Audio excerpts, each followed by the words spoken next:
I anticipate this being the last time I talk about SEO for a couple of reasons, really. So I'm talking about search tactics and stop, continue framework, and I'll go into detail on that in a second. But just by way of an introduction, and the reason that this is probably my last talk on SEO, I've done a bunch of things over my career. Probably spent 7 or so years at an SEO agency called Branded 3, started an SEO agency of my own in Rise at 7, and owned SEO in-house for Pendragon's brands, Stratstone, Evans Halshaw, Pinewood.ai, and CarStore. And I'll talk about CarStore particularly a little bit in this talk. Worked on SEO with Misguided, but it's been 5 years since I've really done any SEO, and it's been 10 years since that was the main thing that I was doing. So I feel like there are people more qualified to talk about what works than I am. What I am qualified to talk about, having worked at a bunch of agencies and working with agencies now, and sometimes working with brands, helping them to choose an agency, helping them to decide what the brief has to be. What I am qualified to talk about is what brands are spending money on, and what they should be spending money on, because we don't necessarily review the data as closely as we should do, and we don't necessarily review our tactics as often as we should do. So a framework like start, stop, continue is a helpful tool to help us make that happen. It's really straightforward. It is literally what we're going to do is make a list of all of the things that we're doing or would like to be doing and categorize them into these three boxes. What is it that we are not doing, but we feel like we probably should be doing moving forwards? What are we doing that actually is wasting our time and we should move away from, isn't paying return, or isn't necessarily as effective as it used to be? And what are the things that we really should continue to do? What are the things that it's really crucial we keep doing that in order to keep the lights on? I think a lot of brands now are expected to do zero-based budgeting, which means each year they have to make a case from the ground up for what money they're going to spend on what. They don't necessarily roll over the tactics from the previous year and assume that the budget's going to be the same, give or take a little bit. A lot of brands are really expected to think about from scratch what are the things that they want to do. And even if you're not, even if you're a brand that doesn't have to do that, or even if you are an agency and you're talking to brands, I think it's a good practice to not just assume that this year is going to be exactly the same as last year. We should take stock of those things. So start, stop, continue is a good way of doing that. I'm going to, throughout the course of this talk, I'm going to present a lot of data. So there's going to be a whole bunch of graphs. As Nina said, this is going to be shared afterwards. I'll share the slides afterwards as well. You can steal the graphs if you find them relevant. And I'll talk about where those graphs come from and a little bit more detail around each of them as we go along. I want to start with one though, which is the largest search sites in the UK by year-on-year traffic growth. And this is from the Ofcom Online Nation report, and I'll link to that in a couple of slides' time, and obviously that'll be in the links too. There's a whole bunch of very interesting stuff on this page alone, right? So firstly, the distinction between traditional search and native AI as the nomenclature that we're using, right? So we obviously talk about digital PR and quite offensively sometimes call things traditional PR. And maybe we're moving to a world where we get called traditional SEOs if we're not in on native AI search engines. And you can see really plainly on here, right, that top traditional SEO table, that's all yellow, orange, or whatever, and red, right? Things aren't growing in that sector mostly. We'll talk about an exception in a second. But generally, that whole traditional search landscape, those search engines are shrinking. And you can see the numbers at the bottom in native AI search engines. Those are double digits, triple digits, all the way through for nearly all of the platforms. Growth is quite explosive, right? Things are definitely continuing at a pace. However, I think it's helpful for us to think about a little bit of perspective. So, it would be very unlikely for ChatGPT, for example, to continue to post 150% year-on-year growth in perpetuity. If that was the case, if it literally grew 150% year on year, it takes 3 years to overtake Google, but that's just not how things work. A lot of the people that are using ChatGPT are also using Google. And in fact, ChatGPT is, as you can see from the numbers on the right-hand side, less than a tenth of the size of Google. Right now, it's about 7% as big. To put it into perspective, it reaches slightly fewer adults in the UK than Pornhub does. So Pornhub technically is a bigger search engine than ChatGPT is. ChatGPT is about 2.5 times as big in terms of reach as Candy Crush. So it's a big thing. A lot of people play Candy Crush, but it's not at a stage where it's threatening Google just yet in terms of the scale, in terms of the number of people that are using it, especially considering those 2 million people using ChatGPT are largely using Google too. And I'll give you an example. And I said I'd talk about CarStore a little bit. CarStore is one of Pendragon's brands, or was one of Pendragon's brands at the time. And when I started working at Pendragon as head of digital SEO, was one of the things I was doing. I was doing some other stuff as well. We just launched CarStore, and CarStore was a combination of some new concept stores. So we had some dealerships that were purpose built to be CarStore dealerships. We also had some Evans Halshaw dealerships that had been repurposed. So there were physical buildings that had a lot of used cars in them that we needed to sell. But it also has a website that was the first time in the UK that you could buy a used car via e-commerce. What that means is you can search through the listings, you can choose the car that you like, and you can enter your credit card details and have it delivered. Now, there's lots of interesting things about that, and you can see on the homepage just there, we partnered with the AA to try and build some trust in what a used car might be like. You know, the 137-point checklist that the AA did for us to make sure that every used car was above board. And when I started working with the Pendragon team, if you ask the people in that team, what does success look like? How do we know things are going well for CarStore? They would say, we're selling more cars online. More people are entering their credit card details and buying a used car. The reality was because of those physical stores, because of the business model that CarStore really had, it was not an aggressive sales organization. It wasn't the kind of car dealership where you walked in through the door and someone jumped on you and said, "Do you want a car? How about this one? How about that one?" and try to flog it to you. It was one where people helped. They were ready when you need them. You could have a chat and they would make sure that you got the information that you needed, but they wouldn't be following you around. It wasn't a commission-based organization. It had fixed costs. The actual success metric of CarStore was we needed to sell 5,000 cars every single month. Otherwise, the business would fail.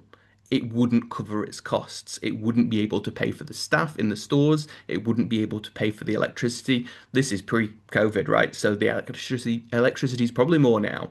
But if we weren't able to sell 5,000 cars, we wouldn't be able to keep that business going. The percentage of those cars that were sold via e-commerce was tiny. The reality is, people were doing it. The stories that you read, the headlines that you see that say you can now do this on ChatGPT, etc. People do that, but most people do not. The reality that we face is that we still have to keep the lights on.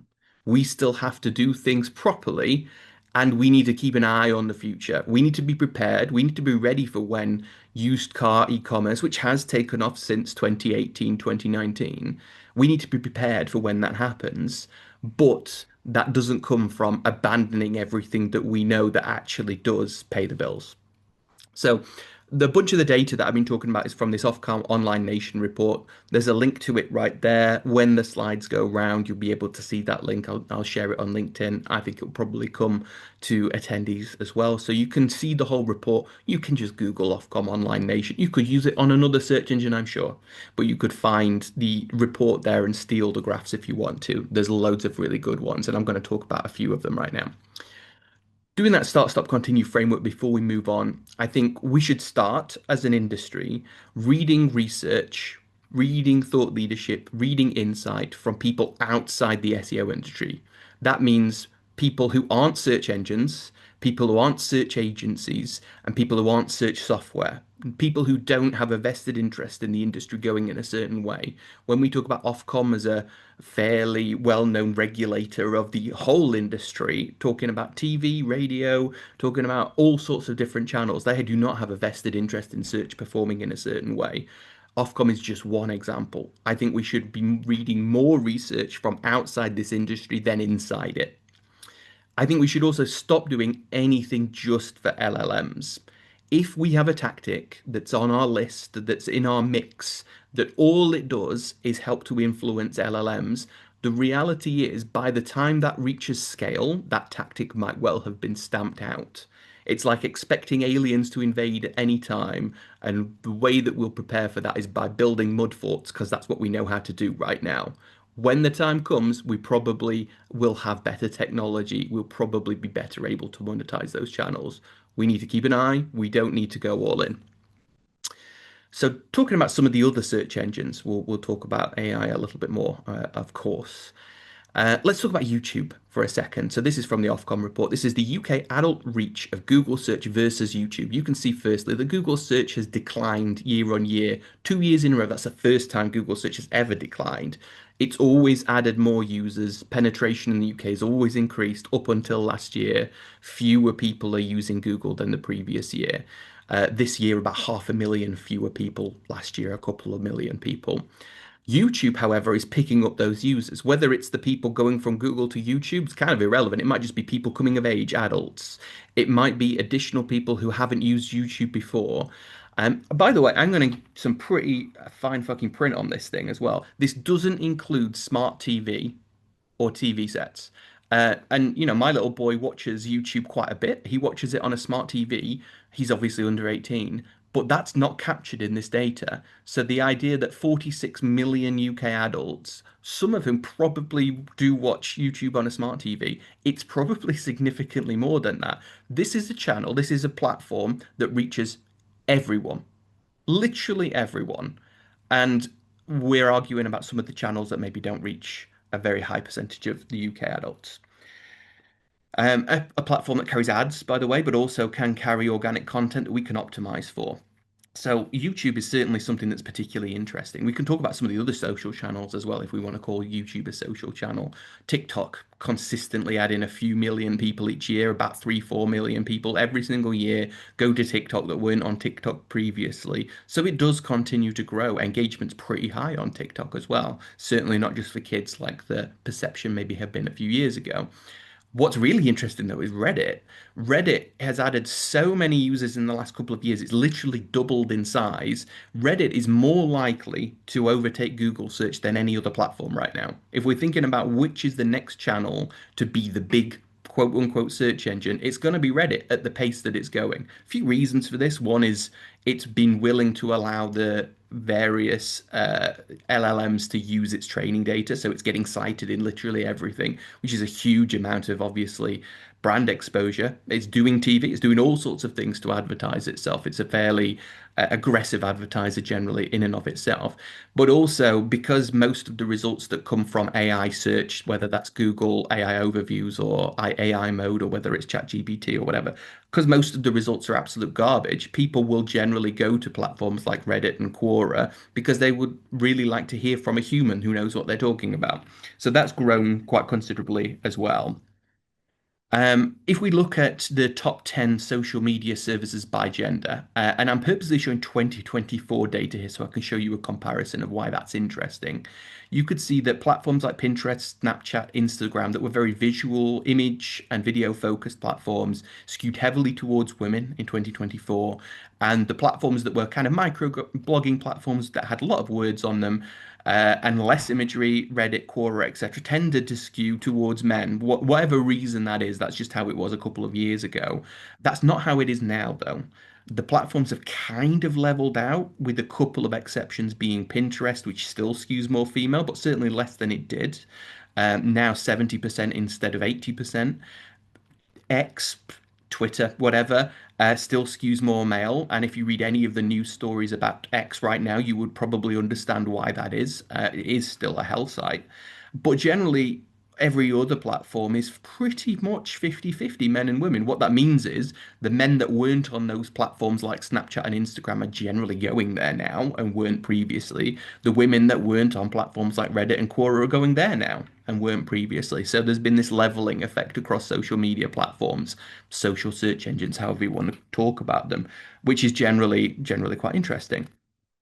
So in our start, stop, continue framework, I think you would be well served to take YouTube and Reddit seriously. There's lots of tactics we might use when we're talking about taking a platform seriously. With YouTube, it's optimization of videos, of filming videos, producing videos, taking the blog content that we've spent a lot of time and resource over the last few years and turning them into video content. Because the reach of those platforms, never mind the engagement, we'll talk about that in a second, the reach of those platforms is now bigger than the traffic that we probably would have got for those blog posts from Google search anyway. Reddit, likewise, is an opportunity for us to show our expertise. If we're doing things like digital PR, and more on that later, if we're doing things that show that we're experts in a field, Reddit's a really good place for us to answer questions that people are posing directly and asking for some advice on. We'll talk about Alphabet a little bit more, Alphabet being the parent company of Google. These are four of the top 10 services that Google owned. Alphabet has. As we've mentioned previously, Google search has declined a little bit year on year. That's the only Alphabet platform that has declined year on year. Every other one of them has grown. YouTube, obviously, there, it's actually grown slightly. It's still on 94% rounded up, but it's a little bit bigger than it was previously as well. Google Maps, though, is growing in reach. More people are using Google Maps this year than last year and the year before. Google Play, the Google Play Store, again, that's grown in importance as well. So, really important that when we are thinking about the tactics that we might be using, if our client or our brand has locations, local SEO is even more important now than it's ever been. It's growing in importance because more and more people are using maps, more and more people are using that location search functionality. Likewise, App Store optimization. More people are using the Google Play Store. The iOS App Store is pretty similar in terms of data too. So if we have those things, if those are things in our wheelhouse, in our brand's repertoire, we do need to make sure that they are something that features within our SEO strategies. If we're going to start talking about news sites as well, I think this is particularly interesting because a lot of the headlines that you might read are Gen Z don't get news from news sites, they don't visit them. Well, half of them do, right? So that 56% in the last year, 56% of UK adults aged 18 to 34, we're talking about Gen Z, they did go to a news site at least once a month. And obviously, as older generations skew even higher than that. So the reach of these platforms is actually really significant. There's a lot more people taking news from news sites than they are from quite a lot of the social media platforms. And if we think about the time spent on these platforms as well, it's not insignificant. So let's look at that red bar. Let's look at all 18 plus UK adults basically in 2025. On average, UK adults spent 10 minutes a day on news sites, which on average is about four times more time than they spent on LinkedIn. So if you're a LinkedIn user, the average LinkedIn user spends about 2.5 minutes on LinkedIn a day. Might feel as marketers that we spend a lot longer than that. We're not the market, and we have to remember that. News sites have significantly higher engagement than that. Google search about 1.5 minutes a day. People spend 3 minutes a day, 1.5 hours per month, 3 minutes a day. People spend on Google search, three times as much on news sites generally. 20 minutes on Instagram, right? So people are, and again, if you use Instagram, might feel like you spend a lot of time on Instagram. People are pretty engaged in news sites. That obviously tells us something about digital PR generally and its usefulness as a tactic because not only do we have a very large reach, as we saw here, a lot of news sites, and these are just tier one news sites, which, by the way, like if you've ever had an argument about what constitutes a tier one news site and a tier one, we won't mention the L word, but coverage, there are literal definitions of what that means on Ofcom, for example, which is the media regulator. So that's fairly reliable information. So huge amount of reach, but a huge amount of engagement in comparison to a lot of the search engines as well. So this is a big opportunity for us to reach a lot of people. You can see again the reach of these top 10 publications, these top 10 news sites, according to Ofcom, according to Ipsos data, by reach. Again, this is millions of people visiting each month. The smallest of the top 10 still has 10 times as many visitors as ChatGPT does on a monthly basis. So we are huge numbers in a digital PR sense in terms of the reach that we can actually obtain. So I would suggest that we continue when our tactics are things that impact millions of people and not just search engines. If we're doing something as part of our SEO mix and it doesn't just have an SEO impact, it has a significant impact on a large number of people outside of that search landscape, it's probably a good thing for us to be doing. It has more benefits to us than just what influence of search rankings it can provide.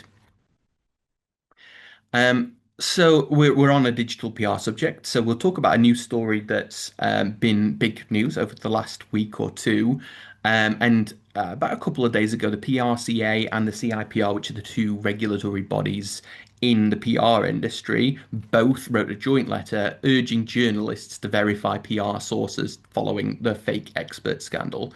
If you're not familiar with the fake expert scandal, some SEO people of some description, and we won't name names, invented a lot of people using AI to attribute expert comments on a lot of news sites. So, we have experienced over the last few years news jacking or commentary, expert commentary, general opinion sharing from experts has been a really useful PR tactic because it's generally quite low cost. It's generally something that gets covered quite frequently because journalists need additional sources to cite. And it's relevant largely to most clients. Most clients will have expertise in some way. So it's a really widely utilized tactic, but it's not always easy to get a client to share their expertise. Busy people, of course, and sometimes agencies have taken it upon themselves to just make that up, right? So no judgment here, obviously, but we have a situation over the last few weeks where it's been uncovered that a lot of the experts that have been cited in these stories, not necessarily real people, have been generated by AI. So where we are now, after a Press Gazette expose and some more stuff that's kind of come out recently, where the Press Gazette have started to cite which agencies may or may not be uh, legitimate, let's say, we are trying to shift the onus onto journalists to vet sources. Now, it's arguably always been their job, anyway. So, take that with a pinch of salt. But what it does mean is that we are, as professionals in a digital PR sense, obligated to show our credentials, basically, to make sure that we are validated as people who can be trusted to provide accurate information. Now, it's really interesting the different attitudes that the SEO industry and the PR industry have towards regulatory bodies, right? Because the SEO industry doesn't really have a regulatory body. It has Google. Google has guidelines of how things should be done or not done. But that's it, really. There's no one who will strike us off if we don't behave properly. Whereas the PR industry has both the PRCA and the CIPR who will discredit PR agencies who aren't behaving the right way. As SEOs, our attitude has often been how do we get around the guidelines? How do we avoid doing things properly because it's cheaper, because it works better, because we believe in experimentation, test and learn, and we've realized that this is a better thing to do than what Google says to do. So naturally, when we're coming from an SEO perspective and thinking about PR tactics, the tendency is we don't really need regulatory guidelines. We just do what works. We try and we find things that scale. Whereas if you're coming to digital PR from a PR background, you are understanding that you have a certain code of conduct that you abide by. You treat contacts with a certain level of respect, etc., etc. What that basically means is, I think we should definitely strongly consider joining a trade body like the CIPA or the CIPR or the PRCA or both if we are digital PR professionals. That is likely over the course of the next year to increase the coverage that we get for if nothing else, because if journalists are vetting sources based on who is or isn't in good standing with the regulatory bodies, we're likely to get covered if we are in good standing with those bodies because we're members and abide by the code of conduct, versus if we aren't. So, if nothing else, and all you care about is coverage targets, you're probably going to have an easier life if you join these regulatory bodies. Personally, I think you will probably be well served to understand how the regulatory bodies want you to behave, what good conduct looks like in PR, etc. So there's lots of other benefits to it as well. But if you are a brand and you are thinking about doing digital PR, I would recommend you are looking primarily at digital PR agencies who are members of the PRCA, like Digital Loft, and no one else at the minute. So join us up here. Uh, we should definitely join. New research. We're moving on to AI again. New research. AIs are highly inconsistent when recommending brands or products. So marketers should be taking a lot of care when tracking AI visibility. This is a Spark Toro piece. Rand obviously has done a bunch of research for a very long time. A fairly recent one is this, trying to understand the uh, feasibility of rank tracking or tracking similarly in AI in an AI search world, and the reality is it's not feasible, right? So it's not really going to be possible to rank track in LLMs for a bunch of reasons. One, it's highly personalized, so personalized because they're so inconsistent at what they show to users or what they read to users or however people are asking the questions. It's not really possible to say we rank first or don't because we might rank first for one user and we might not rank at all for another one. That means that the rank tracking methodology that we've used for so long is kind of useless in this space. So instead of, and I'll quote my friend James Perrott from Precis here, we probably need to stop thinking about rankings and start thinking about presence rate. So it's not about where we are, but it's about just how often do we show up over the course of 100 questions. We're thinking about branded lift instead of clicks because when someone is using AI as a discovery engine, which they largely are, eventually they then do a search for you by name on Google, and that's kind of where your ROI comes from. So the branded lift that we get from these LLMs is what really has the impact overall on on our return on investment.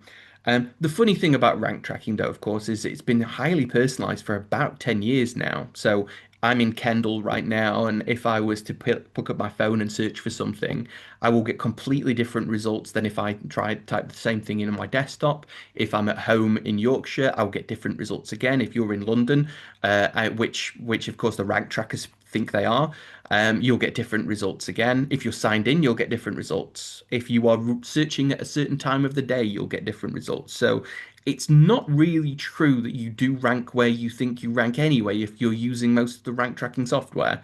Um, so I think this is a wonderful opportunity for us to rethink whether rank tracking is actually just a vanity metric overall. It doesn't really correlate to increased revenue all that well when we have such a discrepancy of data. So I think we should stop using rank trackers to measure performance. And I'm going to specifically say stop using them to measure performance. They're really useful indicators. We are able to diagnose a loss in traffic, a loss in conversions, a loss in revenue by looking at some rankings and say, well, that's dropped. That's clearly not where it was before. We can investigate further. It's a helpful early warning system. It's something that does help us to understand the picture of what's going on, but it is not actually what's going on, and therefore not what we can take to the bank, not what we can show our bosses and say, this is how things are, because it is not how things are. On the Google subject, we'll stick on Google for a minute. So this has been big news over not a long time, probably the last month or so. Back in 2022, Googlebot sees renders the first 15 megabytes of a web page. What that means is Googlebot, the crawler, makes a big list of all of the website pages that you have, and the first 15 megabytes of each page gets passed to the rendering engine. That's how far down the page it kind of sees and adds to the index. So if you have 20 megabyte web pages, 5 megabytes of that is kind of missing. That's a very crude explanation of it, but that's sort of what happens. Reality is not many people have that big website pages, right? They just don't. Like 20 megabytes is huge. It's not how big most web pages are. Googlebot has recently changed that. Google now only sees maybe 2 megabytes of a web page. And that's much closer to the threshold of what a large website will have, especially when you have all of the cookie tracking stuff, all of the various ad networks, all of the various things that power the modern web a lot of those things aren't necessarily ideal for keeping a page light. And as a result, all of a sudden, this is probably a little bit more considerate. Something we should be considerate of. Obviously, we had a lot of emphasis on site speed when the various kind of quality metrics came in over the last few years. They haven't really had a huge impact in terms of rankings, etc., whether we are passing core web vitals or not, generally speaking. This one seems a little quieter. This isn't the big song and dance that Google's made about core web vitals. It seems to be a little bit less significant in terms of the story about it, but actually potentially might have more of an impact. I think it's also really interesting. This is Systrix data. The percentage of sources that are cited by AI chatbots that are 404 pages or redirects is absolutely massive. Like some of these LLMs like ChatGPT, about a third of the sources it cites actually go to a page that exists, which probably tells us that we needed to be doing some more technical SEO. Right? Generally speaking, if we are consistently sending and these chatbots etc are increasing in prominence as we've said, this is only going to get more of a problem with technical debt increasing. We probably need to make sure that our web pages are resolving correctly. And as a result, I think that technical SEO is probably gaining in prominence over the course of the next year or so. It's the kind of thing that I think we should be thinking about more now in 2026 than maybe we did last year, even though I thought it was pretty important then as well. So I think we should continue optimizing our website experience. When people say we might not have websites soon, I think that's so far in the future that it's not something you can count on right now. I am not saying that this will not come to fruition. It might well. But if you have a quarterly bonus, an annual bonus, or a bonus at any time over the next 5 years, I think you probably need to be focusing on your website experience. ChatGPT is going to carry ads. That's a new story that's come out a little bit recently and quite a bit of controversy. ChatGPT will soon be monetizing its search engine, not just in terms of premium memberships, but also in terms of carrying advertisements. I think this is an interesting story for a number of reasons, and I'm going to flick straight to this table because we will get ads platforms before we get analytics platforms, which means that if we want to really understand what's going on in AI search, we're probably going to have to be comfortable using an ads platform. The reality is the ads platforms have been useful analytics platforms for us across all different social and search engines, generally speaking, for a number of years. So sometimes as SEOs, we can have this kind of idea that analytics is kind of our territory and we're comfortable with that, but ads platforms is not something that we need to worry about. The reality is we probably get more good data from ads platforms than we get from analytics platforms now. And we've been spoiled over the last 10, 15 years with free analytics. That's not the case anymore. Analytics is not free. Analytics costs you money. If you want good, accurate data for a website of any kind of size, the reality is you kind of have to pay for that now. Whether that's some sort of premium version of Google Analytics, whether you're building something that does first-party analytics properly, doesn't matter. You've not got the luxury of free analytics that's particularly accurate anymore. So we should definitely be thinking when we're talking about the tactics we're going to be using over the course of the next year, the things we want to invest in, maybe some money for performance tracking put aside is going to be necessary moving forwards. I'm going to talk about TV for a second. I'm going to talk about some of the other channels as well, but TV for the time being. This is ITV GeoX study. GeoX basically means that ITV is able to show ads in certain regions and not in other regions so that it can measure what happens in the region that the ads are turned on versus the regions that the ads are not turned on. I think this is particularly interesting from a search point of view because I've long believed that the biggest ranking factor is whether you're on TV or not. If you're on TV, if you're spending a load of money on above the line advertising, you generally rank first for most things. If you don't do that, you generally don't rank as well, which is why we've always talked about Google's brand bias. It's because the big brands are the ones that get searched for, the ones that get clicked on.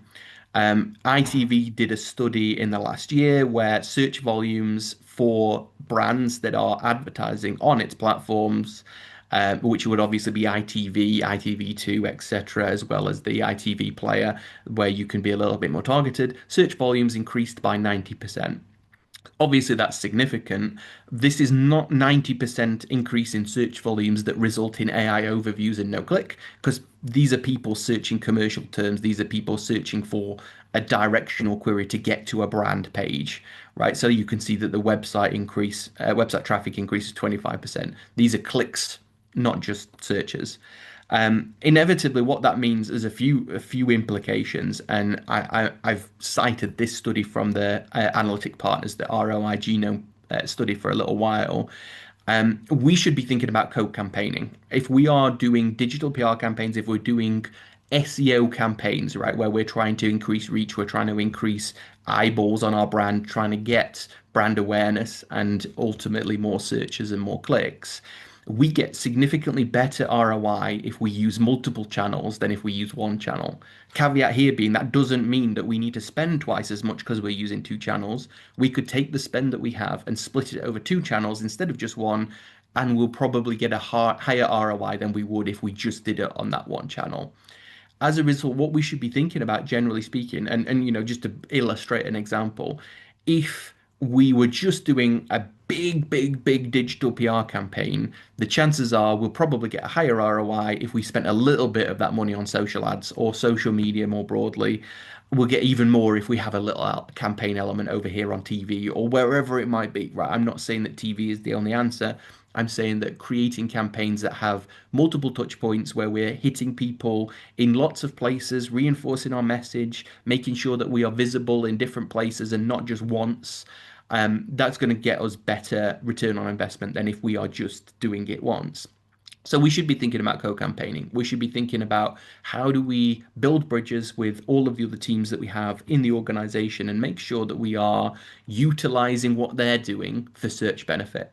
How do we make sure that that TV campaign is driving clicks as well as being good for brand awareness? How do we make sure that the social media team is getting people to search for our website as well?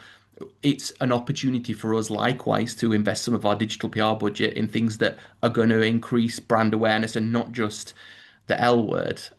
We have this obligation to work together, otherwise our brands are going to suffer as a result of it. We're going to get better ROI if we team up.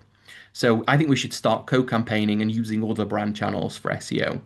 I've talked a lot about YouTube in this presentation already. Those kind of platforms have a significant impact on search, but they're things that other teams want to do. They're things that other teams might already be doing and that we can take advantage of as well. So we're reaching the end of the deck, and I think we might have some questions in a minute too. The last couple of things I want to say. So the percentage of chatbot responses that mention a brand, and we're back to AI for a second, is not great. So ChatGPT particularly, this is Systrix data again, about a quarter of the time that someone asks ChatGPT something, it mentions a brand.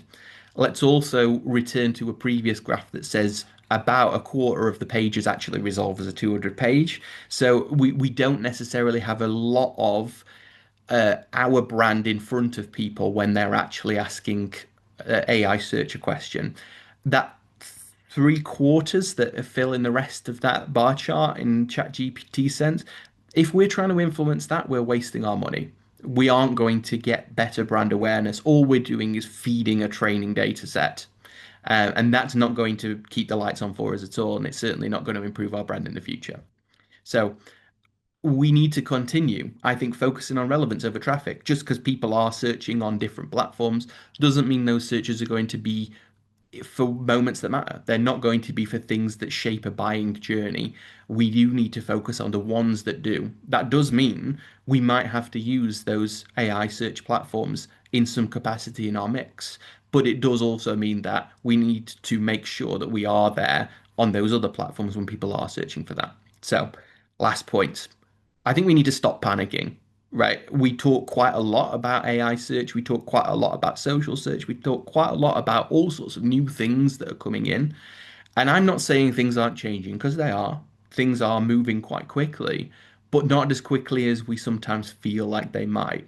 And even if we do have to invest in these platforms and do have to think about the future, we have to spread our bets. We have to spread our risk. We have to be thinking about how much of our budget is going to go to the things that we know works, that continues to work, that's going to keep working for the next few years, and what percentage of that budget should go to the new stuff that might work soon. We do need to keep the lights on and we do need to hold firm in some of the things that really do make a difference. And finally, I think we need to continue learning, not just about AI, but learning more generally. We need to keep on top of things. I know this is something that the SEO industry is fantastic at. I've always loved that about this industry. We do keep on top of the latest news. We do keep on top of the latest insights. If you do want to learn, I'd recommend the Digital PR Summit. We're back on the 22nd of April. It's going to be really good. And we've got, talking about that Press Gazette study and the PRCA latest wave of speakers. We've got a discussion between the Press Gazette and the PRCA about fake experts, plus lots of other very, very smart people. I'm not one of those. I don't talk about this as of now. Thank you very much. Appreciate everyone listening. Any questions? Thank you, Stephen. That was really insightful and definitely puts a lot of things into perspective. Like, for example, how you chatted about the how Google compares to YouTube, and I would say those growth stats on Reddit is crazy. It's definitely tactics we need to start taking more seriously for 2026. And thank you for the Digital PR Summit plug at the end there. Always appreciated. We do have some questions yet. Emily Warner asked, what is the biggest time sink you see brands still reporting on that no longer actually correlates with outcomes? I know you mentioned we need to stop using rank trackers to measure performance. What other reporting metrics do you think we need to stop using, and perhaps which ones do you think we need to start incorporating in reporting as agencies and brands? I think this is probably not going to be any surprise that I'm going to say link numbers, which generally don't correlate to anything at all most of the Yeah.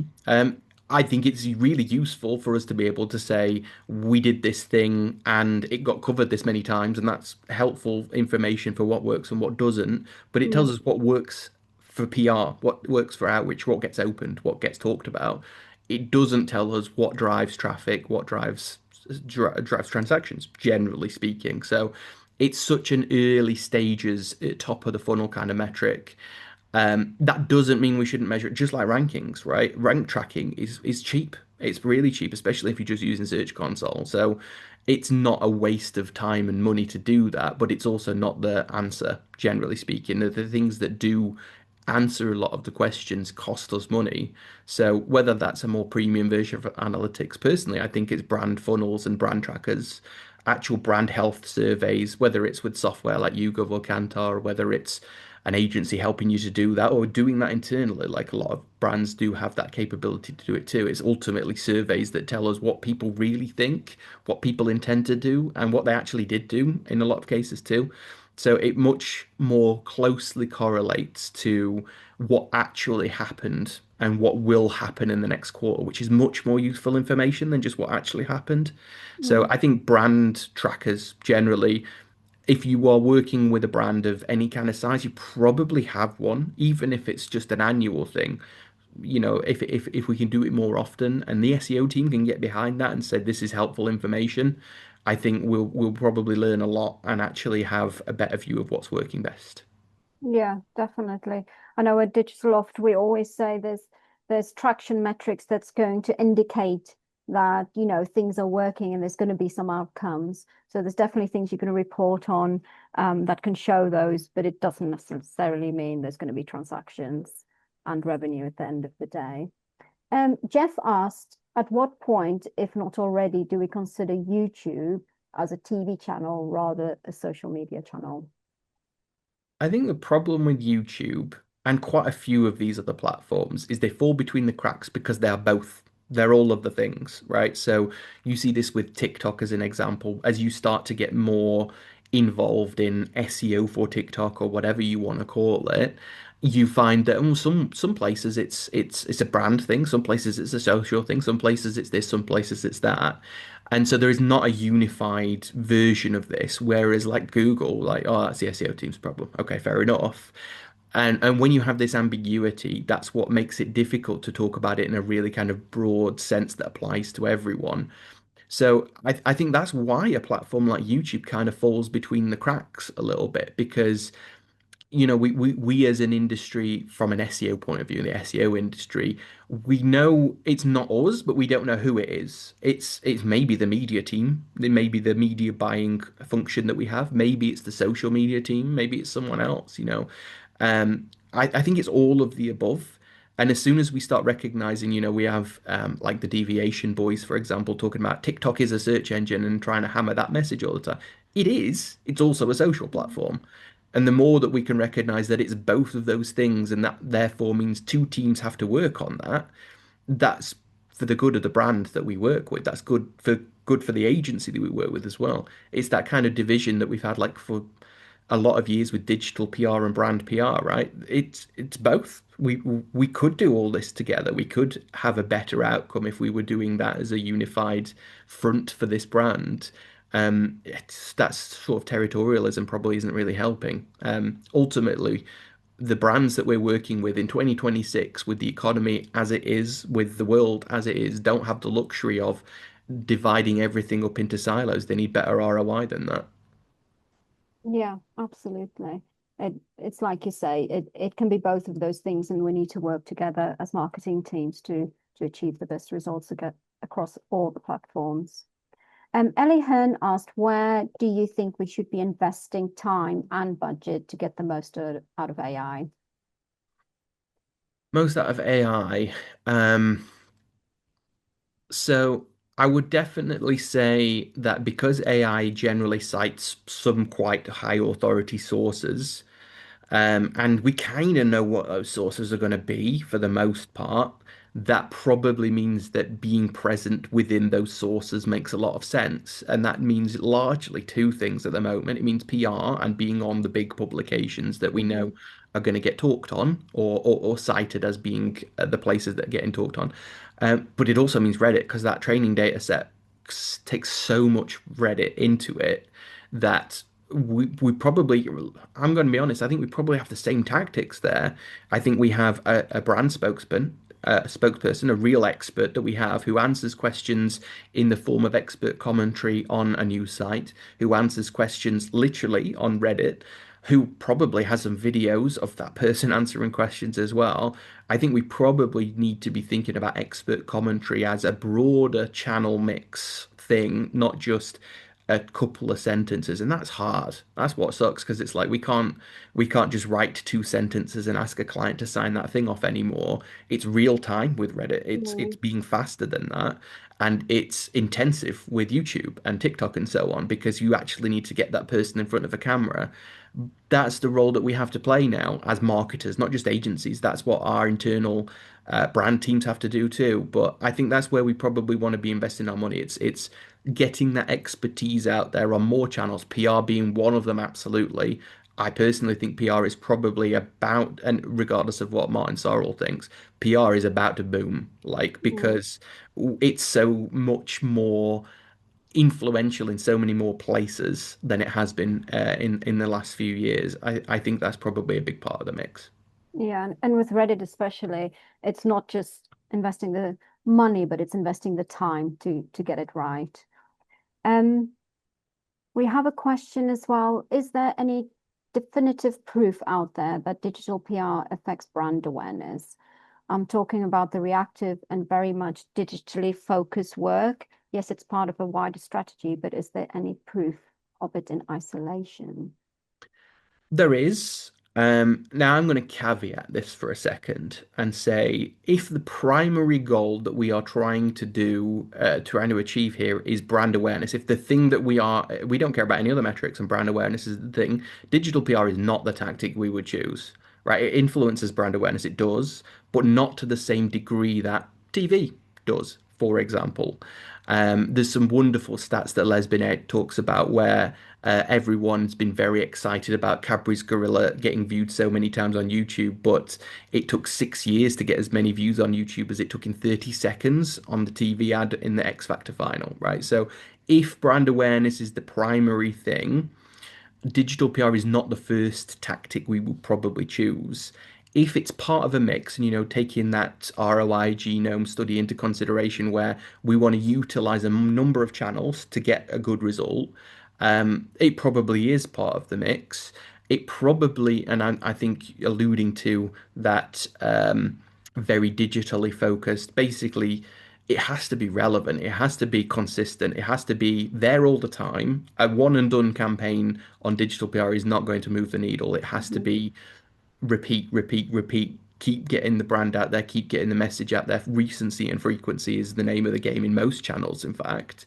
But it has to be relevant to that brand. If it's a study about the UK's favorite ice cream flavor for uh, a brand that doesn't sell ice cream, yeah, no, of course that's not going to impact brand awareness. If it's a study about the UK's favorite ice cream flavor for Haagen-Dazs, maybe yes. It is about relevance in that kind of thing, and I think that's probably something the digital PR industry largely is good at, but not always. Not Mhm. always.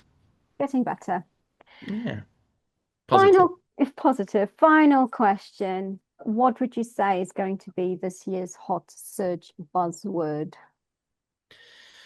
Um, I don't think there will be a hot search buzzword because I don't think the industry will be able to decide which one it wants to use for the same thing. Hmm. AIO, GEO, whatever. You've got these divisions, there's Mm, camps basically. I think you can largely look at it as the people who were technical SEOs are kind of going this way, and the people who were kind of more creative SEOs are kind of going that way. yeah. And that's how it is. There's no, again, no regulatory body, there's no industry body that says this is how we all need to behave, this is what we need to get behind. So it's kind of going to be infighting for a little while. I don't think that we will have a single buzzword. I think it's going to be about AI. I think that's still going to be the big topic. I think the bubble will burst by the end of the year, personally. But I am not the AI expert in that sense. Uh, and regardless of whether it does or it doesn't, it's going to be the topic up until that point. I know we had the metaverse. I know we had the NFTs. I know we've had all these blockchain, etc., etc. Presumably AI will last a little bit longer than that, but I haven't seen the next thing coming along. I would like it to be YouTube, right? Like I don't. Mm, If I was going to do another SEO agency, which I'm not, if I was, I'd just have a YouTube agency. Like how this is being slept on is beyond me, generally speaking, in the industry, because it's every platform, mhm. every single team probably could benefit from doing that.